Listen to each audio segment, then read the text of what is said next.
At this point, every information portal is saturated with mindfulness content. But this show is a unique, unusual, curious take on mindfulness. Some of what you hear will be completely new to you. Let's dive in and take a look at the nature of the aware mind.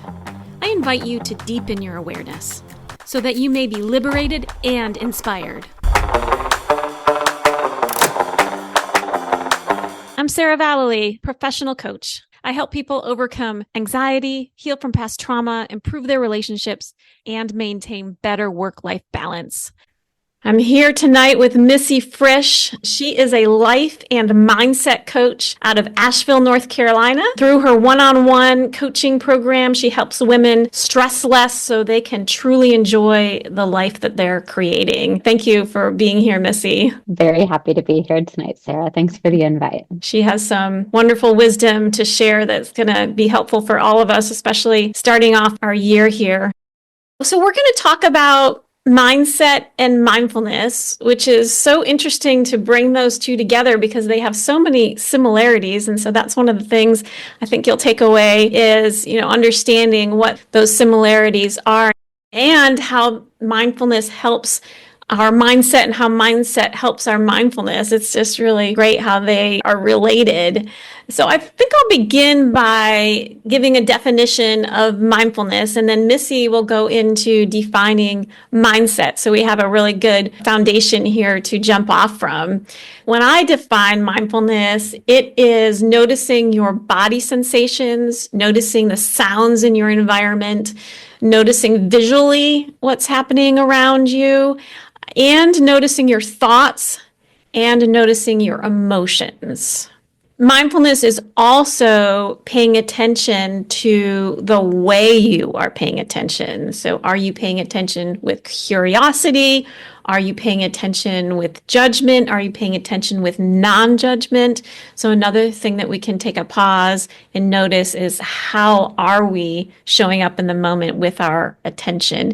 And then the other aspect of mindfulness that we don't want to forget is self-compassion. The self-compassion practice, it goes with mindfulness. Use some of my favorite words there as far as curiosity and self-compassion, because those can certainly play a key role in mindsets that we want to develop.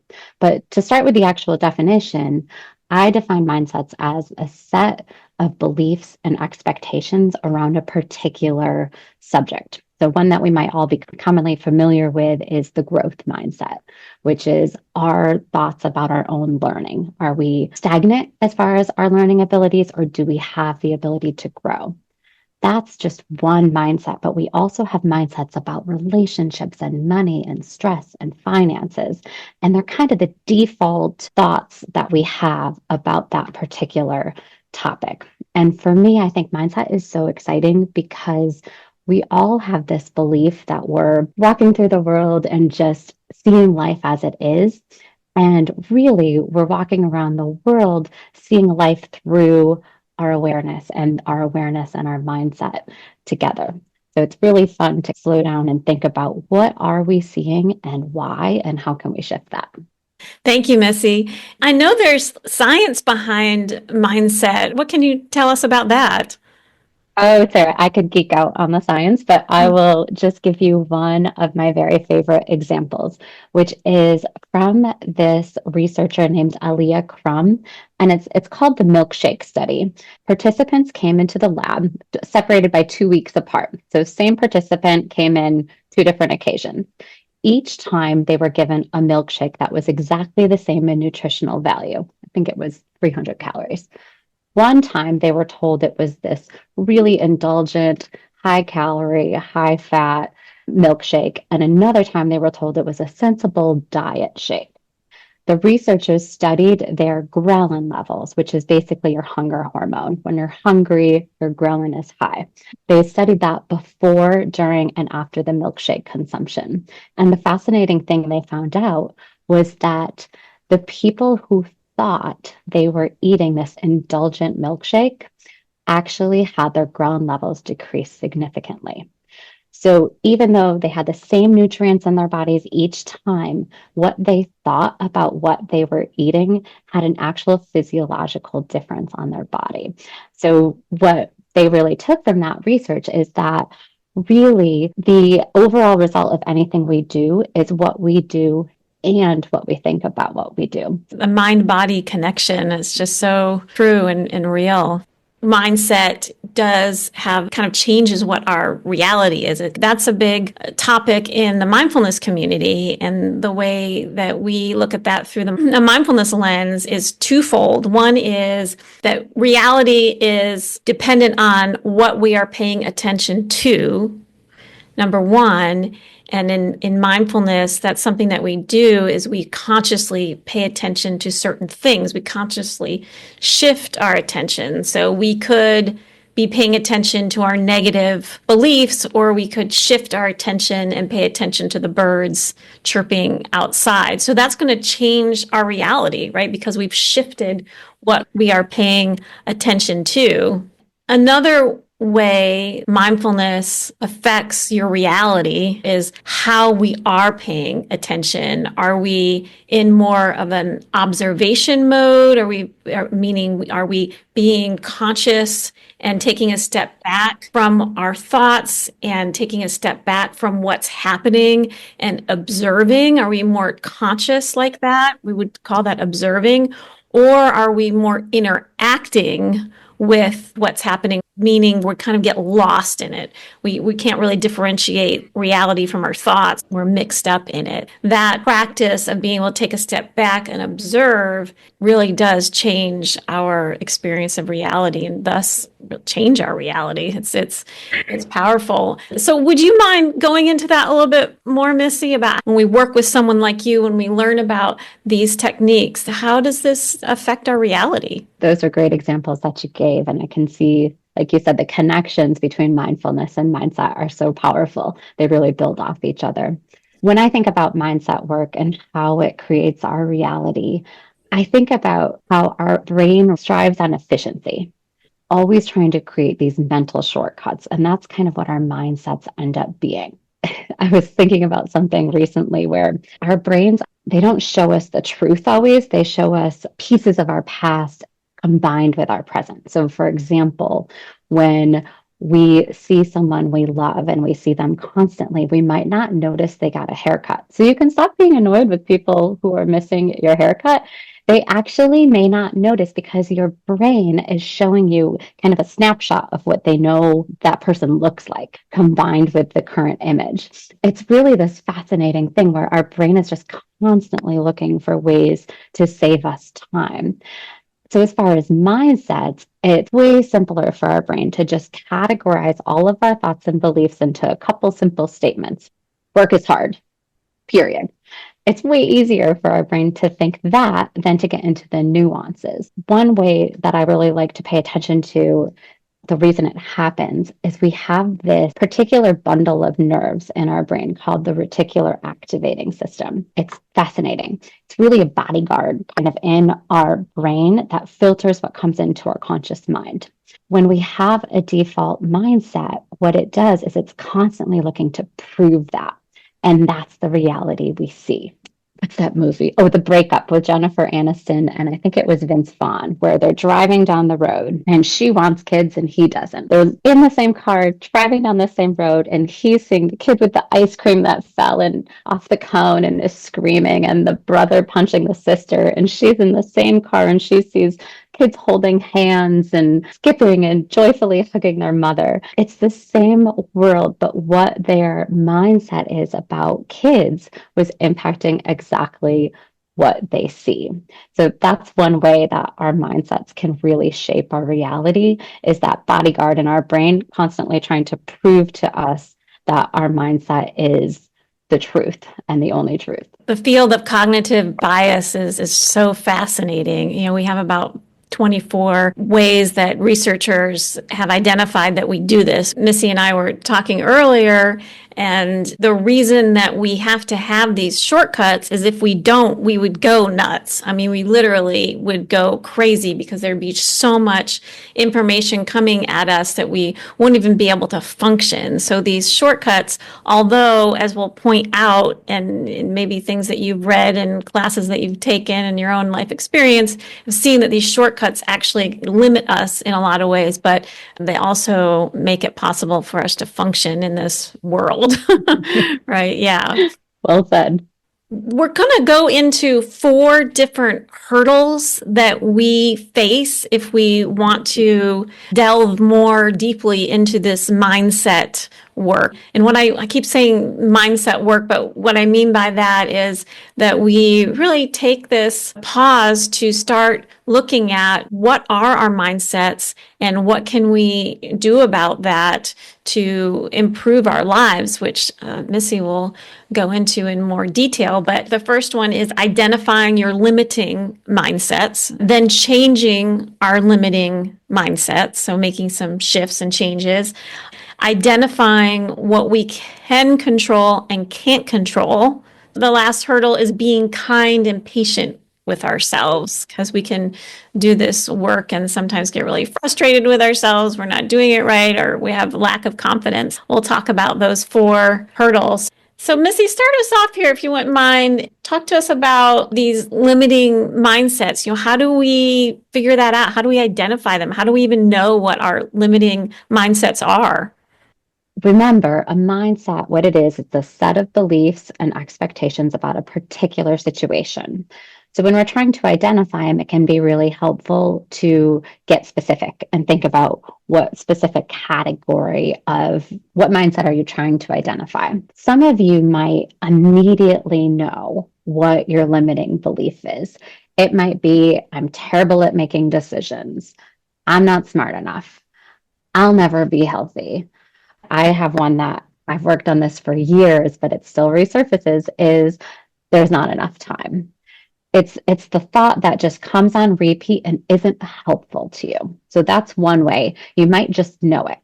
But if you don't immediately recognize a really unhelpful belief for yourself, there's a quick exercise that I'd suggest you tackle after this session is think about a goal you have for this year. And whatever category that is, all it takes is 5 minutes. And get a blank piece of paper, and we're going to do what's called a thought download. You put career up top, or body image, or finances, whatever it is, and just set a timer, take 5 minutes, and write everything down that comes in your mind. No editing, no thinking, just writing.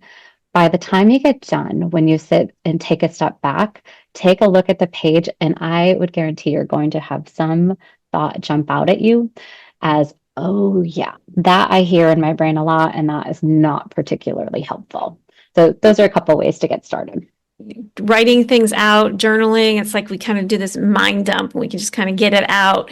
And then if we can read what we wrote and reflect on it and say, kind of this, wonder what that's about. I wonder if maybe that's making this a little harder. I love that. I think one of the ways that mindfulness supports this work the best is the pause. Because it's really hard to do any of these things that we're talking about without just stopping for a moment and taking a pause. I mean, we get so caught up in all of our days. A lot of us are in survival mode a lot of the time, and it's just not conducive to some of these things that we're talking about. So the pause is so helpful. And that's why a mindfulness practice is so great, because it's like this one big pause during the day. Maybe you do a 30-minute mindfulness meditation once a day. Maybe it's only 15 minutes, whatever it is. You're letting yourself know that what's most important is just for me to take this rest and this pause and just observe. Just observe what's going on up here, what's going on in my body, and then taking that step back to observe, what is my thinking. And what usually happens when people get into this practicing mindfulness is it gets worse before it gets better. And it gets worse before it gets better because when you start observing, you're like, whew, there's like a ton of stuff, and it's totally having an impact and influencing your day. Before you learn how to take that pause, you don't even know it's there. And so the first step is taking that pause to even know it's there, and then you can do some more work to heal it, quiet it, shift your mindset. I bought a new car recently because I totaled my last car. They sold it to me and it had rips in the leather seats. And when I figured this out, when I got home, I was really angry.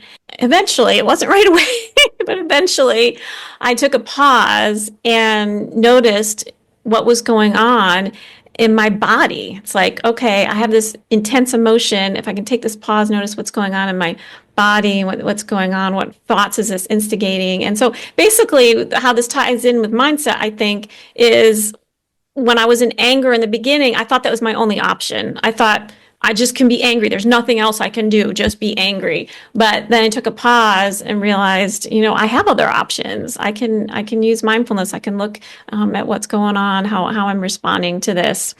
Sometimes the circumstances just are hard. And I think it's a twofold approach. It's one, what Sarah practices of the mindfulness and the awareness of how are we feeling about it. And then there's no good mindset. There's no right mindset.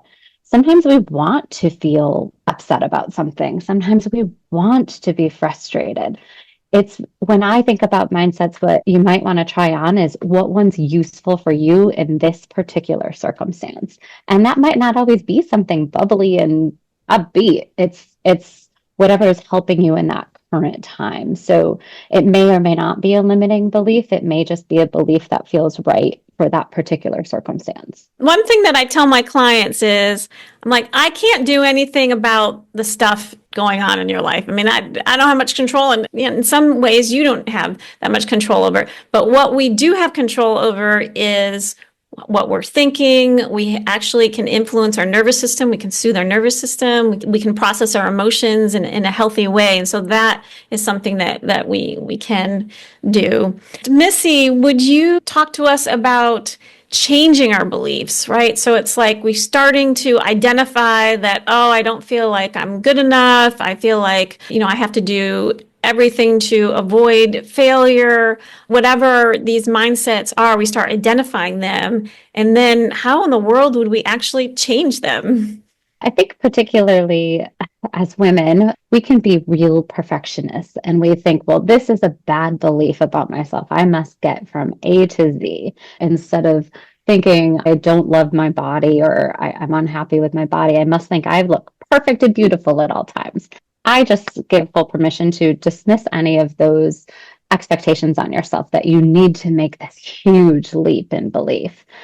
Instead, what I like to think about is shifting your belief instead of immediately changing it, because simply noticing what beliefs you have, what expectations you have, and then paying attention, like Sarah teaches with the awareness to how those beliefs are impacting your days, is going to start loosening the grip on them, because you'll start seeing the evidence of how this current belief is impacting your life.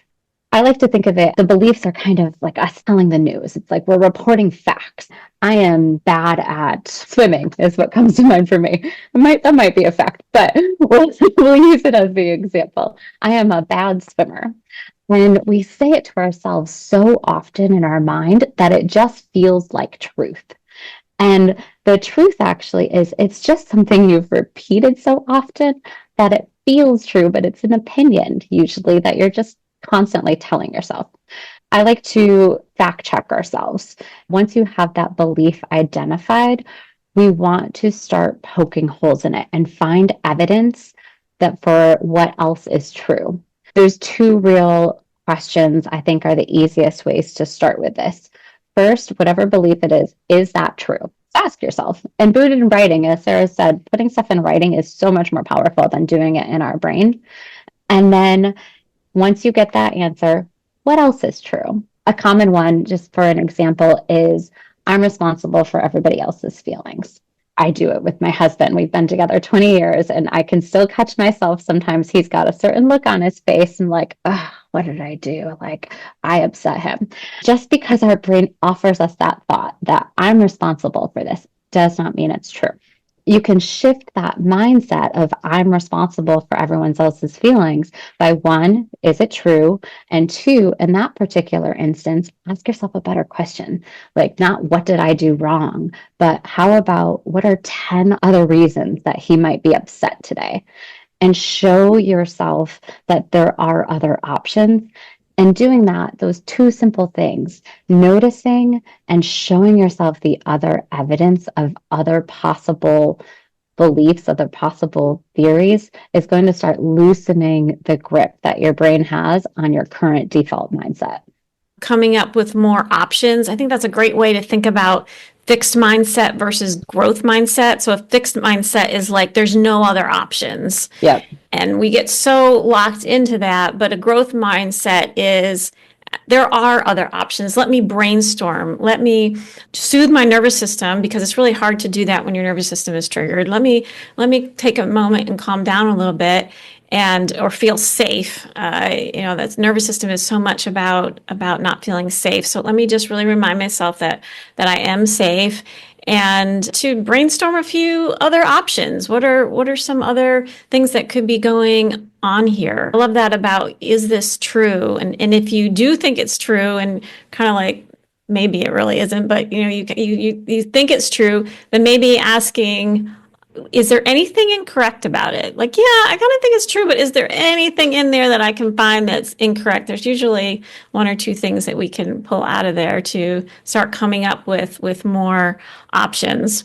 But mindfulness can help because the focus part, right? So mindfulness really helps us develop our concentration skills, our ability to focus on something. And so to do this mindset work, I think you really need to be able to take this pause, like I was talking about before, and then focus on this brainstorming new options or whatever it is that we need to do to shift out of this particular mindset. Focus on asking the question, is this true? Focusing to hear the answer, to come up with the answer. Is this true? What else is true?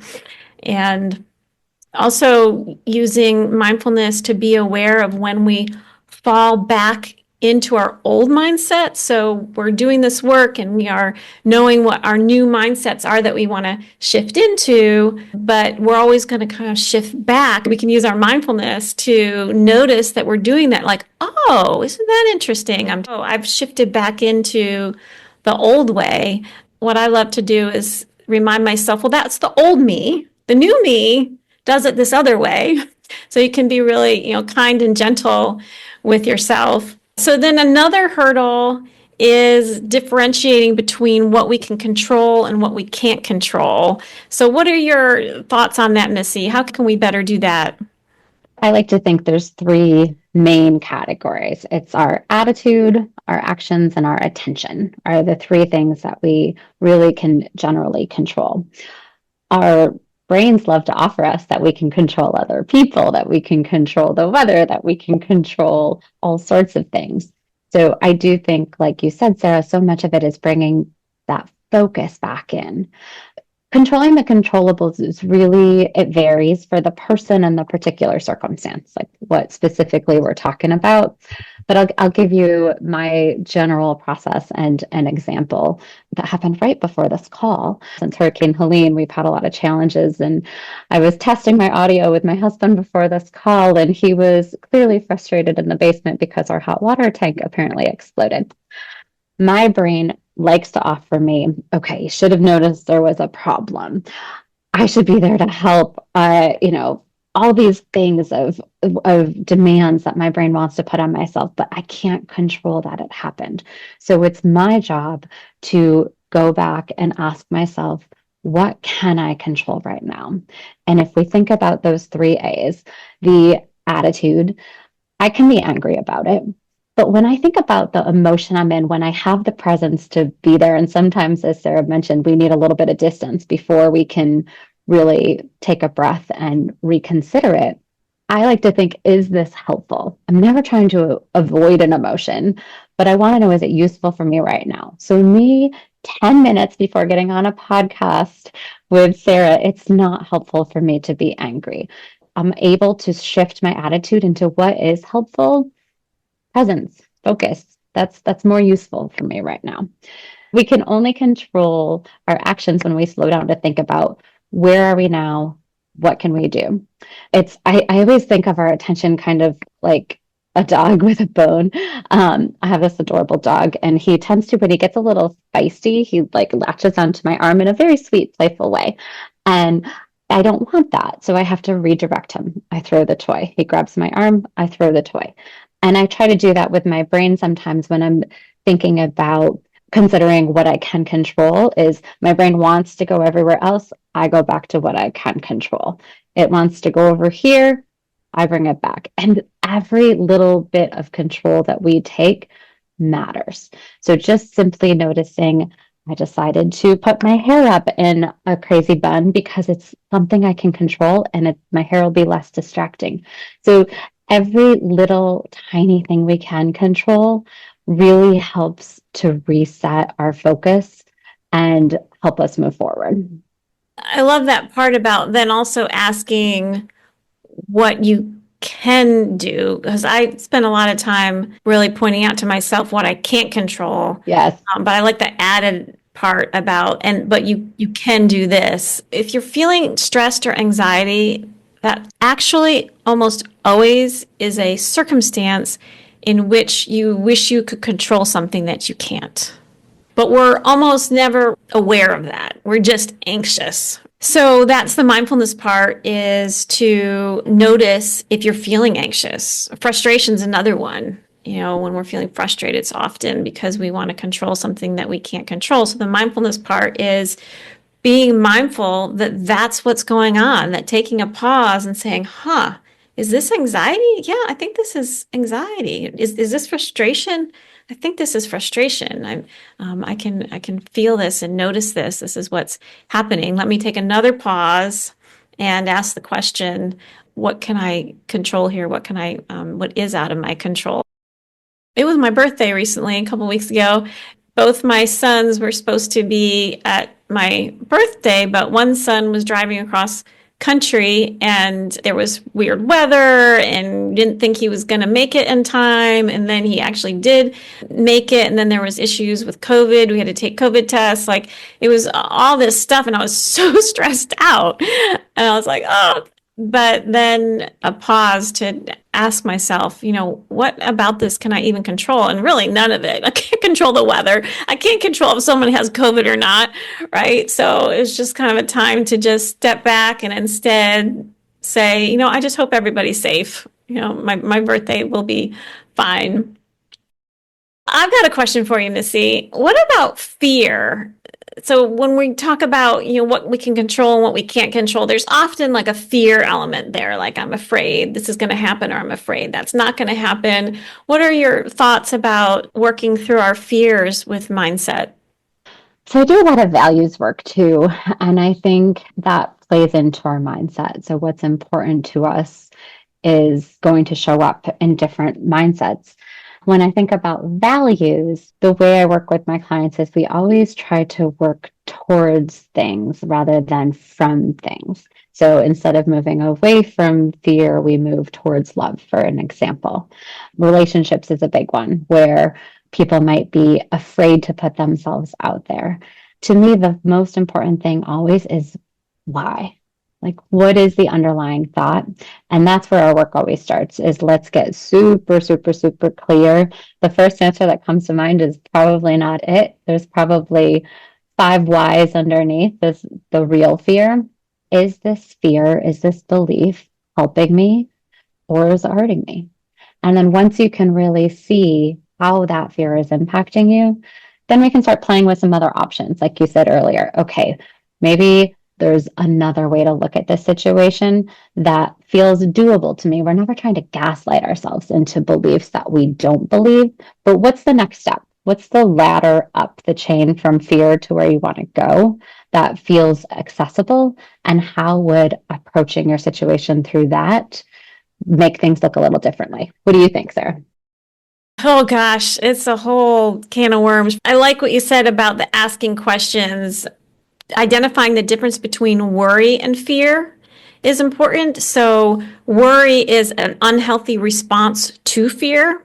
So, fear in itself, I believe, is actually okay. It's something that is part of our human nature. We're going to experience fear, but we can respond to it in different ways. We can respond to it in a more healthy way. We can respond to it in an unhealthy way. And worry is one of the unhealthy responses to fear. But talk about options. There's all these other options. There's all these other ways that we can respond to fear. For example, validation. We can validate our fear. I know that sounds completely counterintuitive, but it actually soothes your nervous system. It's understandable that you are afraid of losing connection with someone because you're a human being. And as human beings, we desire connection so deeply. So we need that so much. So it's understandable that you're afraid of losing some connection. A good way to differentiate fear from worry is worry tells a story. There's people, places, and things in our worry. Fear, it's just fear of losing connection. I'm afraid of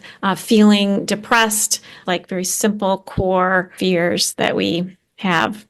So let's tackle this last hurdle, having the confidence. We might struggle to have the confidence that we can even do any of this, that we might not feel confident that we can just take a pause and start looking at this stuff. We're like, I can't do that. I'm just running and doing a million things. Like, I don't have confidence that I can pull that off. Or maybe we're hard on ourselves in other ways. What would be some advice that you'd have for us, Missy, if those are some of the hurdles that we face?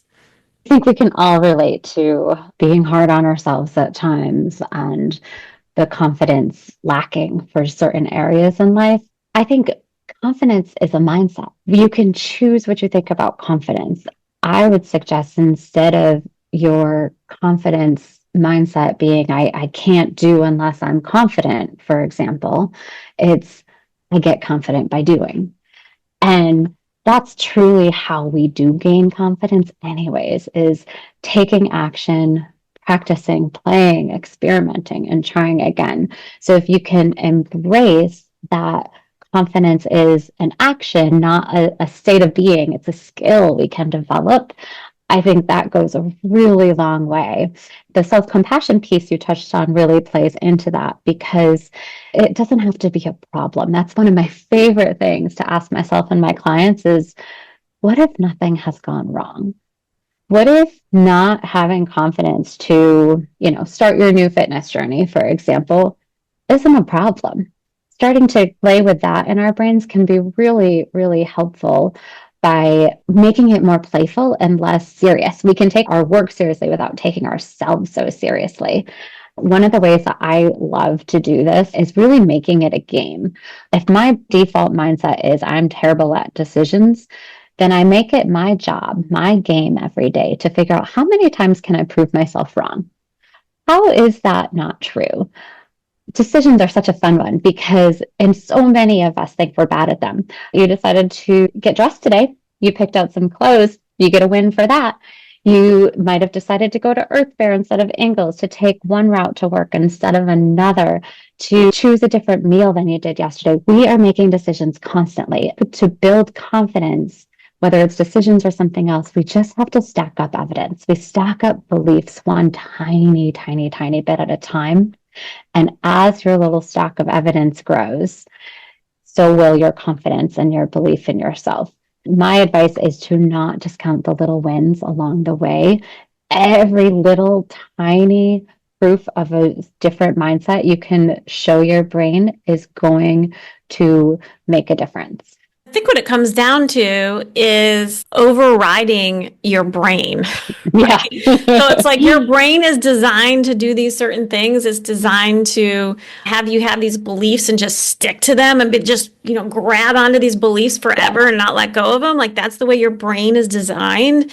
But what we're saying here is you override that And to override that means you're going to take a road a little bit less traveled in your mind. You're going to develop some new neural pathways, and it's going to take some focus. It's going to take some dedication, but you can do that. We can override that. I always like to say that mindfulness practice is a manual overdrive of your brain. You can get out of some of these patterns and cycles.